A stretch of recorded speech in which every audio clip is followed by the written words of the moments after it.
এটা তার ফাইনাল পরীক্ষা আগামী 12 তারিখ। কি আবার ভোটও কিন্তু কম, ভোট হলো 1800, ঠিক আছে। তারপর আমার সভাপতি বলে যে ভাই এই ভোট কেন্দ্র এটা হলো আওয়ামী লীগ অধ্যুষিত।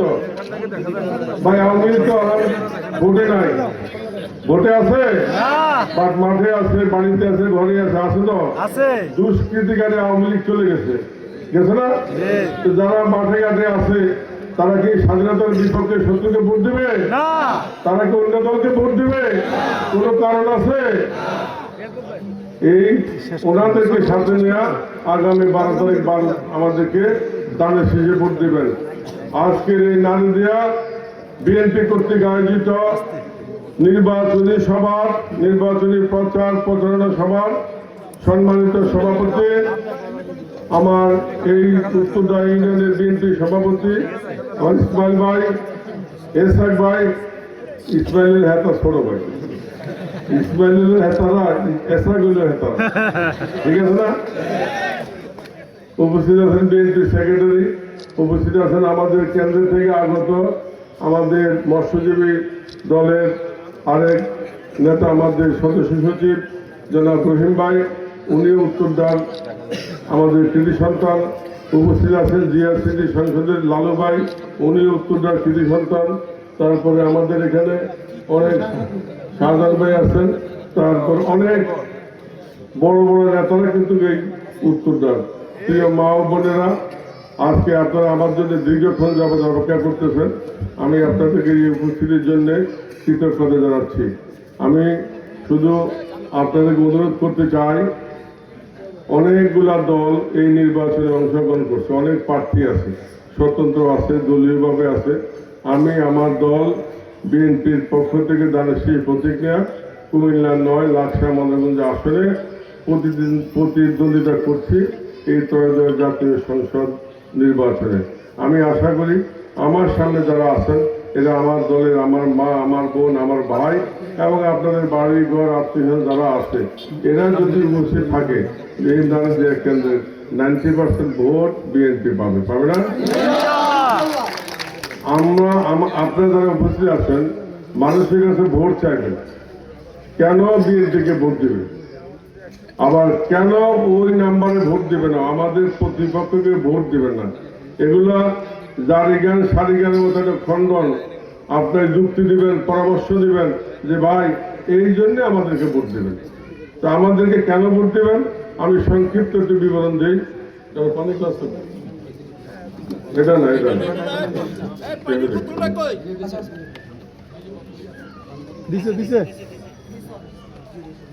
মাইকের একটু সমস্যা তো টান দিলে বলতে শুরু হয়ে যাবে। আমাদেরকে ভোট দেবেন এই জন্যে, বাংলাদেশ জাতীয়তাবাদী দল বিএনপি প্রতিষ্ঠা করেছে শহীদ রাষ্ট্রপতি জিয়াউর রহমান, ঠিক আছে। উনি ভালো লোক ছিলেন, ভালো লোক ছিলেন।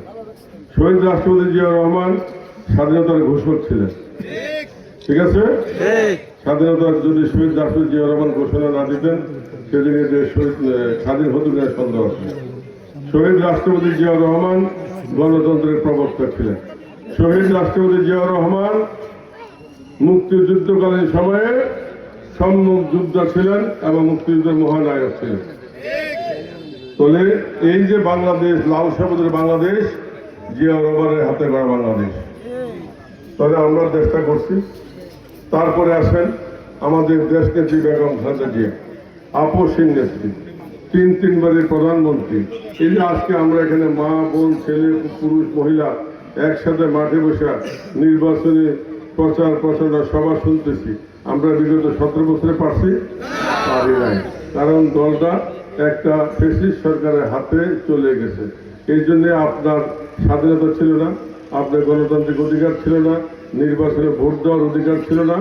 এই অধিকারটা আদায় করতে প্রিয় নেত্রী, দেশ নেত্রী বেগম খালেদা জিয়া 17 বছর নিরলসভাবে, আপসহীনভাবে আন্দোলন সংগ্রাম করে গেছেন।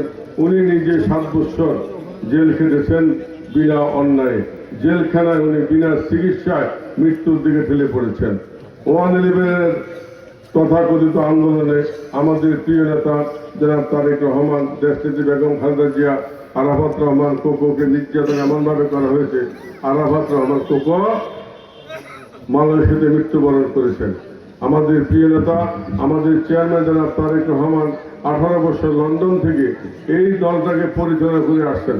কোনো ফ্যাসিস্ট সরকারের কোনো আসর, কোনো ধরনের নির্যাতন নিপীড়ন আমরা সহ্য করছি, কিন্তু আমাদের দলকে ভাঙতে পারে নাই। পারছে? আমাদের প্রিয় নেত্রী তিনবার দেশ চালাইছে, এটা আমাদের অভিজ্ঞতা না?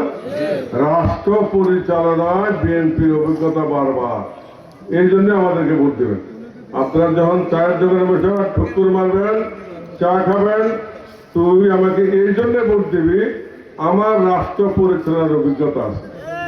তুমি যে হুজুরি এলা করো, ভোট দেবে ব্যবস্থা নিবা, তুমি ব্যবস্থা তো পরে, তোমার কি রাষ্ট্র পরিচালনার অভিজ্ঞতা আছে?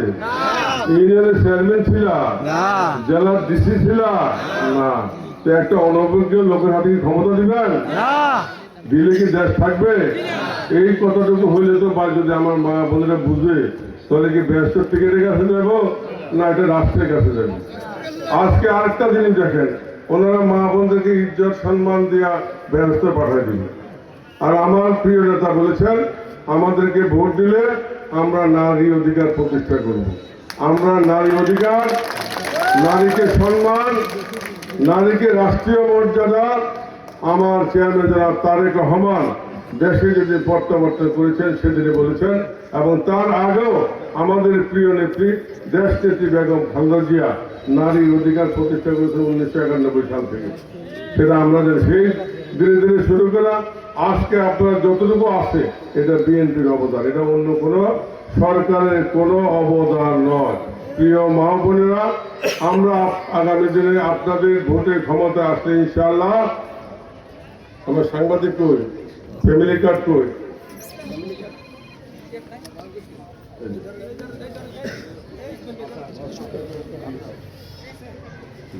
প্রিয় মা বোনেরা, আমরা ক্ষমতা আসলে আপনাদেরকে রাষ্ট্র এলিভেটেড ফ্যামিলি কার্ড দিয়ে সম্মানিত করবে। সম্মানিত রাষ্ট্র আপনাকে স্বীকৃতি দিবে আপনি নিজের পায়ে নিজে দাঁড়ানোর জন্য। ভাই, খামের ভিতরে সম্মান যদি 2000 হয়, 2500 টাকা হয়, রাষ্ট্র আপনাকে দিছে, আপনি রাষ্ট্রের থেকে পাইছেন, এটা আপনার জন্য বিরাট সম্মান।